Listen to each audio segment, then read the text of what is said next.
Sir SI గారిని కలవాలి sir. Sir ఓ complaint ఇవ్వాలి. సార్ నా పేరు సాగర్. నేను ఆంధ్ర యూనివర్సిటీలో శాండ్ మినరల్స్ పైన పిహెచ్డి చేస్తున్నాను సార్. మంచిది. సార్ యారాడకు వెళ్ళే దారిలో చేనిగుంట కన్పూర్ అని 2 గ్రామాలు ఉన్నాయి సార్.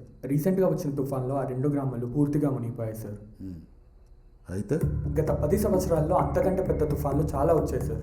కానీ ఆ 2 గ్రామాలకి ఎటువంటి నష్టం జరగలేదు సార్. ఈ ఊర్లకి సముద్రానికి మధ్యలో సహజంగా ఏర్పడిన ఇసుక దిన్నెలు ఉన్నాయి సార్. అవే ఇన్నేళ్ళు ఆ ఊర్లని తుఫాన్ల నుంచి ఏం కాకుండా కాపాడుతూ వచ్చాయి సార్, లైక్ ఎ బ్యారియర్. కానీ ఇప్పుడు అవి అక్కడ లేవు సార్. ఇసుకనంతా ఏ పర్మిషన్ లేకుండా తవ్వి అక్రమంగా ఇతర రాష్ట్రాలకు రవాణా చేస్తున్నారు సార్. గవర్నమెంట్ వాళ్ళదే అవ్వడం వలన అడిగేవారు ఎవరూ లేక ఎటువంటి ఎకలాజికల్ క్లియరెన్స్ లేకుండానే ఇసుకను దోచేస్తున్నారు సార్.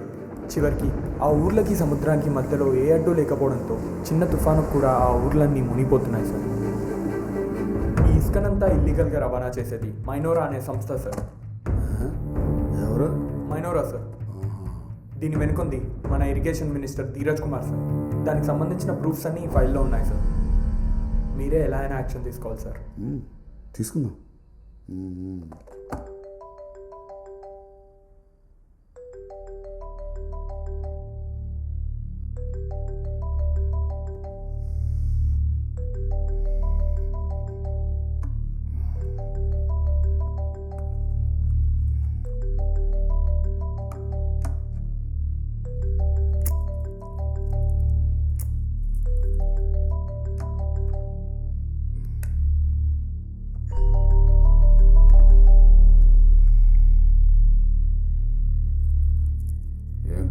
ఫోన్ చేసావు సార్? అక్కడ వెనక కూర్చున్నాడు చూసారా?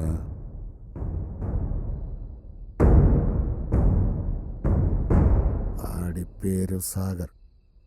మీ మీద కంప్లైంట్ ఇటాక్ వచ్చాడు. ఎవడో పిల్ల బచ్చా కూడా వచ్చి కంప్లైంట్ ఇవ్వాలంటే నా దాకా తీసుకురావాలా? వాడు పిల్ల బచ్చాగాడు కాదు సార్. ఇసుక మాఫియా వెనక ఉన్నది మీరే అని అన్ని ఆధారాలతో ఫైల్ తీసుకొచ్చాడు. అది కానీ మీడియా వాళ్ళకి దొరికిందనుకో మీకు ఇంకా రాజకీయ భవిష్యత్తు ఉండదు. ఇసుక మాఫియా వెనుకున్నది నేనైనా లారీలు చెక్ పోస్ట్ ఎలా దాటాయి? నువ్వే కదా దాటించింది. చూడు, మనం సేఫ్గా ఉండాలంటే వాడు బతకూడదు. ఓ 10 లక్షలు పంపిస్తా, చూసుకో. అలాగే సార్.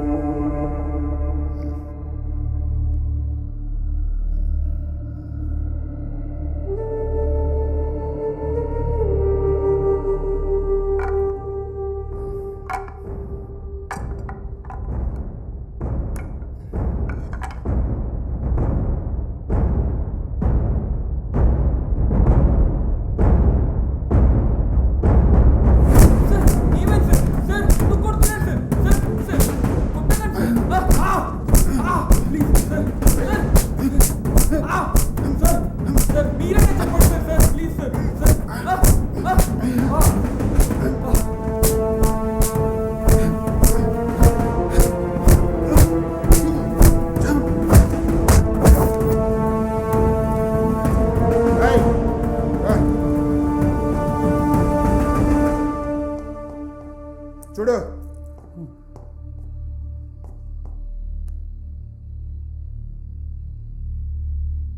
బతికే ఉన్నాడు సార్.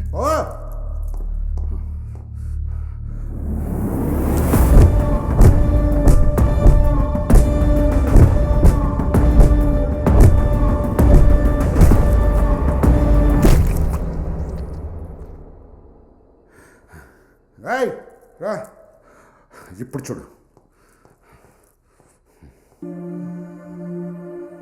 చచ్చిపోయాడు సార్.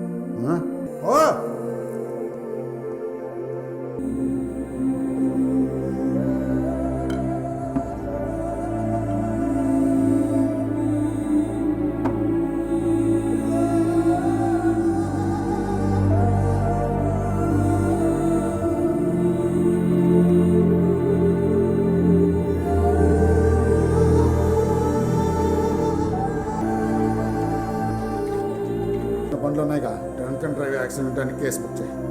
పో.